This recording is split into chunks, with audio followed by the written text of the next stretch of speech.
안녕하십니까. 2월 3일 오후 영상 시작하도록 하겠습니다. 오늘 시장은 뭐 베이시스도 줄고 뭐 여러 가지 이슈도 뭐 있었다고 하면 있지만은 사실 뭐 시장에 크게 변화를 가져올 만한 것은 없었고요. 뭐 설 연휴간 미국 증시 반등의 흐름, 이제 그것을 이제 우리나라에 그대로 좀 반영을 하는 흐름이 나타나면서 강세 마감했습니다. 1, 2% 정도 강세가 나타났고요.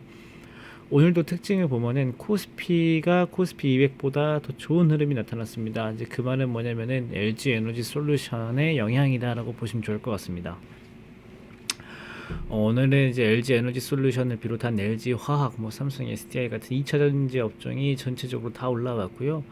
LG 에너지 솔루션 집계되지 않는 코스피 200 지수보다 코스피가 강하게 나온 겁니다. 그리고 코스닥에서도 바이오랑 2차 전지, 소재 이제 이런 것들이 반등하면서 2% 정도 강세를 보였고요. 베이시스가 해소됐다라는 것은 시장의 그 큰 변동성은 이제 점차 완화될 거다라는 뜻을 의미합니다.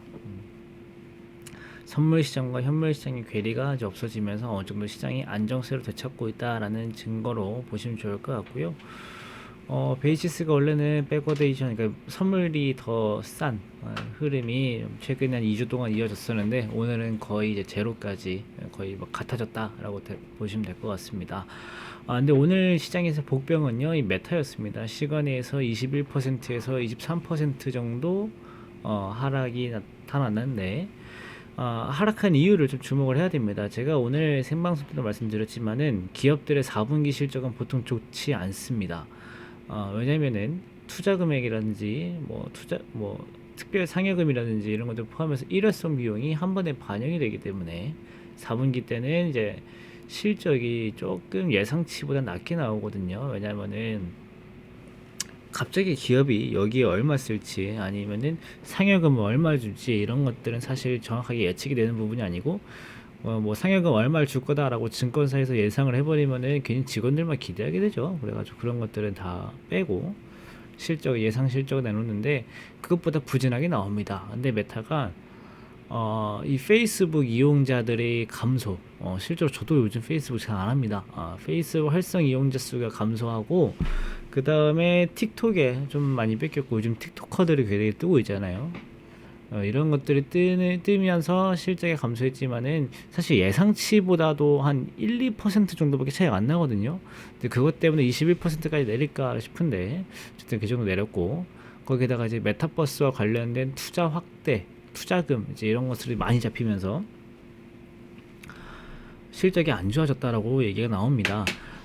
근데 이것 때문에 오늘 우리 메타버스 관련 종목들이 시장보다는 조금 약한 흐름이 나타났는데, 그래서 이것 때문에 메타가 빠졌으니까 메타버스 이제 안 좋은가요? 라고 생각하기에는 좀 다르죠. 메타가 빠진다고 메타버스가 안 좋은 건 아닙니다. 이 메타가 빠진 이유가 이 메타버스와 관련 투자 확대죠. 왜 투자를 늘렸느냐, 예상보다. 예상보다 애플이 세게 나오고 있죠. 예상보다 애플이 세게 나와서 애플이 투자하는 만큼 메타도 투자하는, 요즘 애플과 메타의 그 메타버스 선점 경쟁이 엄청 치열합니다. 그래서 메타버스에 많은 투자가 좀 나오고 있기 때문에 오히려 이 메타버스 관련돼서는 전체적인 파이는 커지고 있다고 보시면 좋을 것 같고요. 다만 시장이 지금 당장 나온 실적에 주목하면서 빠졌지만은 이런 미래 기대치, 이런 뭐 메타버스의 성장 기대 이런 것들을 다시 아마 한 하루 이틀이면 또 여기 주목할 겁니다. 그래서 뭐 오늘은 아니더라도 뭐 내일 미국 증시나 다음 주 미국 증시에는 메타가 다시 반등할 것으로 보여져요. 그런 사유가 좀 있었고, 그 다음에 페이스북이 부진했지만 이 유튜브 광고는 더 많아졌답니다. 그러니까 페이스북도 그렇고 유튜브도 그렇고 사실은 뭐 우리가 유튜브를 하면서 페이스북 물론 할 수는 있겠지만은 굳이 막 그러진 않잖아요. 그래서 광고 시장이 줄었다, 뭐 컨텐츠 시장이 줄었다, 사람들의 온라인 활동 시간이 줄었다는 게 아니고, 사람들의 온라인 활동 시간은 더 늘고 있지만 다만 거기서 페이스북의 비중은 낮아졌다라는 거예요. 요즘에 그 어린 친구들이 페이스북을 안 한다고 하죠. 그래서 요즘 뭐 틱톡이라든지 이제 그런 걸 많이 한다고 하니까 거기에 좀 뺏긴 겁니다. 그래서 전체적인 시장은 커지고 있지만은 그 중에서 페이스북의 비중이 줄어든 거기 때문에 업종이 안 좋아지는 게 아니고요. 업종 내에서 페이스북의 비중이 작아지고 있는 거다. 있다라고 이해를 하시면 되겠습니다. 그렇기 때문에 뭐 업종 전체 부진으로 이어진다라기보다는 구글은 또 실적 잘 내려서 좋았거든요. 그래서 전체적인 시장은 괜찮다. 그렇게 판단하면 될 것 같습니다.